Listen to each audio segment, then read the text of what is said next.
Let's do it. So today's topic of Facebook Live is the three tricks to remember when choosing a niche for digital advertising. So what was it, 1 to 2 weeks ago, we released the 7-day free trial of the Lifestyle Marketer program.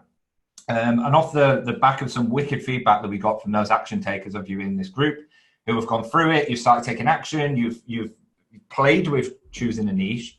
And some people have been having some sort of questions around how to choose a niche for digital advertising, right? Seems like a hot topic, doesn't it, Anthony?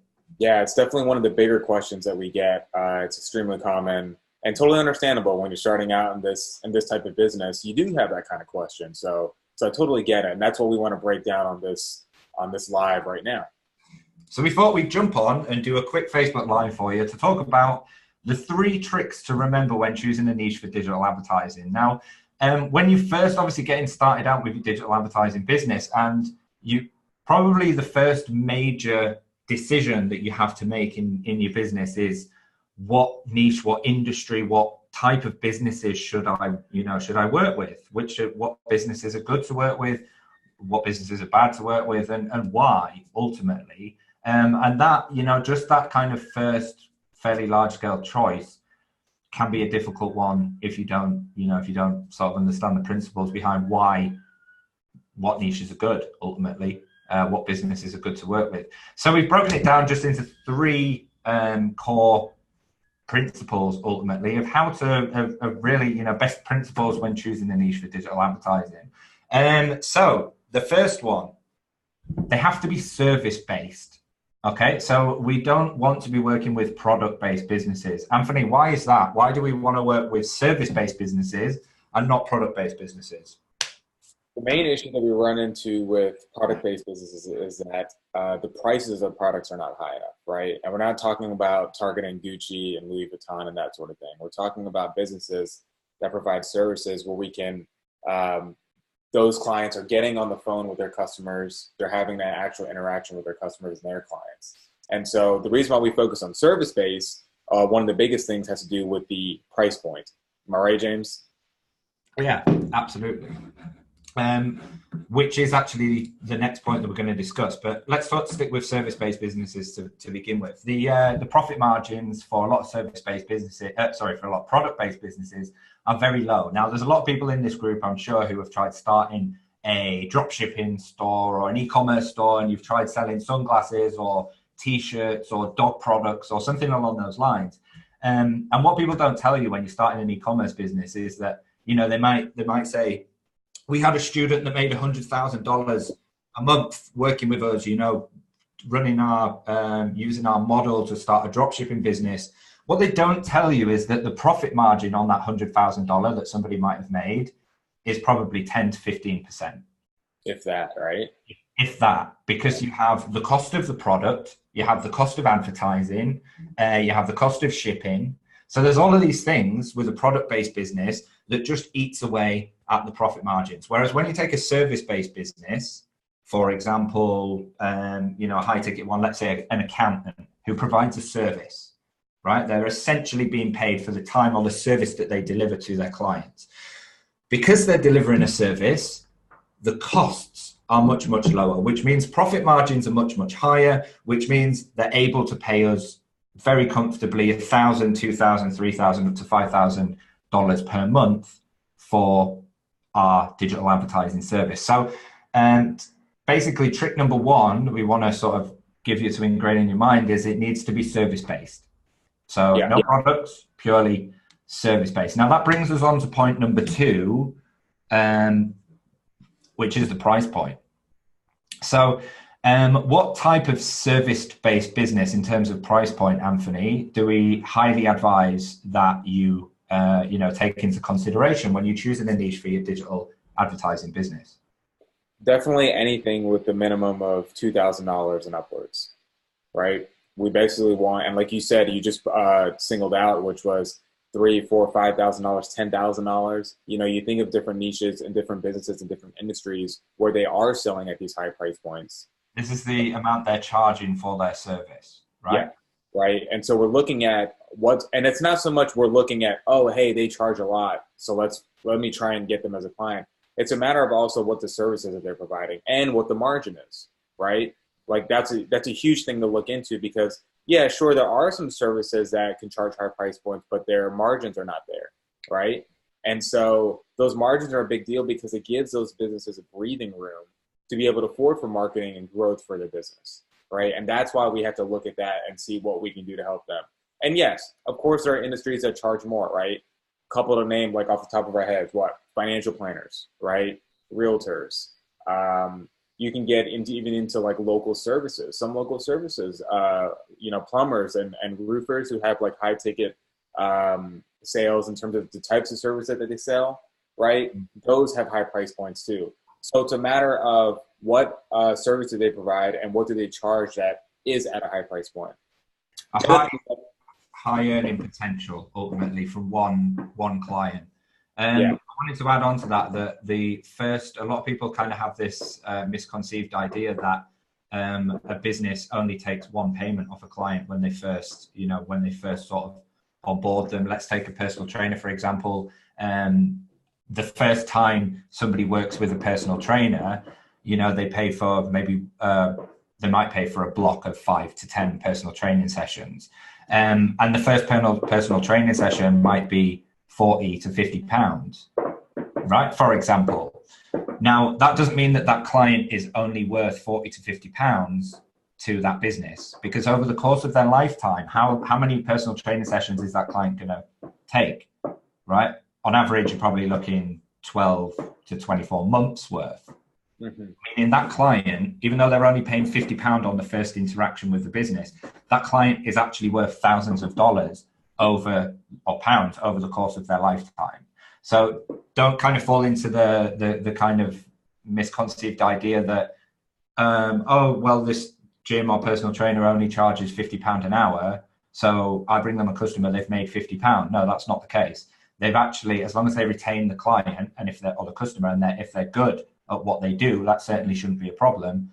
That customer is worth a lot more than that first transaction with the business. So don't sort of rule out businesses who have a lower value on the first transaction. And the big thing about that is which you pointed out was the retainer, which leads to that lifetime customer value, right? Because a personal trainer's client does not get the best result from one session. They get it from multiple sessions.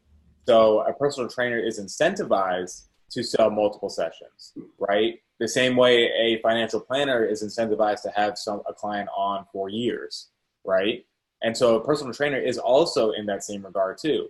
You can even look at high-priced salons, right? Yeah. Where they want to keep a customer for an ongoing, like obviously they don't want to do the service just once. They want to have them for years on end, as long as that person is able to come into their salon. So these are other ideas you can think of where you can really find these places where on the top of your head, they may not be charging $5,000 or $3,000 or $2,000, but over the course of a year, they can get up to that point for sure. A plumber's a perfect example as well. Like you kind of land some jobs for a plumber, and it's not necessarily just they're going to go to that one job. As long as they do a good job, that person who they've just attended that job for, they're going to be the go-to plumber for them moving forward. So a plumber on average isn't going to charge $2,000 for the first job they attend, unless it's a boiler repair or installation or something like that, which often it's not. It's going to be a low-level repair. But they do a good job, they build some rapport with the customer, and they become the go-to person that customer is going to call if they have another plumbing issue, which they will at some point down the line, especially if they live in a cold country like England when it comes into winter. We don't want to get tied up with they don't have to make $2,000 on the first interaction, but they want to have a high price point, because that's going to maximize profit from, we want to make our job as easy as possible to get them results. So if we have a client who brings in one customer and they make, whether over the course of their lifetime of the customer that we've brought into their business, or even on the first interaction, say, for example, like an accountant could well have, you bring in a new customer to an accountant, and it could well be a higher price point than something like a plumber. But don't lose sight of the lifetime customer value So when you're thinking about niches, that's going to be point number 2. We're going to wrap that one up now. Is having a higher price point, or at least a high lifetime customer value.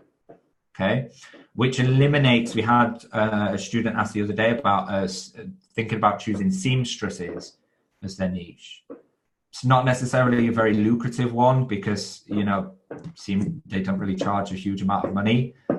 So you would have to bring lots and lots of customers into their business to make them enough money to pay you the kind of rate that you deserve and can be paid in your digital advertising business for your service, right? Point number 3. So just to round up, point number 1, they have to be a service-based business. Point number 2, they have to really sell at a high price point or have a high lifetime customer value. Point number 3, probably the most important, you know, after, Anthony and Brad, who've had quite a few conversations with people who have been through the 7-day free trial, is that you're not marrying your niche. So if you choose one and later down the line you want to change, as many people have done in the program, that's completely fine. Yeah, anything to add? Yeah. The key is picking one and going after it, right? And then not freaking out if maybe you don't get the results you need in 2 to 3 days, right? Give it some time, right? Work with the niche, find out their problems, right? Find out what they're struggling with, find out if you can provide a solution to them, right? Give it some time. And then over time, you can eventually change later if that's what you choose. Maybe you just don't like working with that niche. Maybe you've made a lot of money working with that niche, right? You might have built a successful business already, right? But maybe you're passionate about something else that you've been wanting to work with and you just decide to change. These are all things you can do.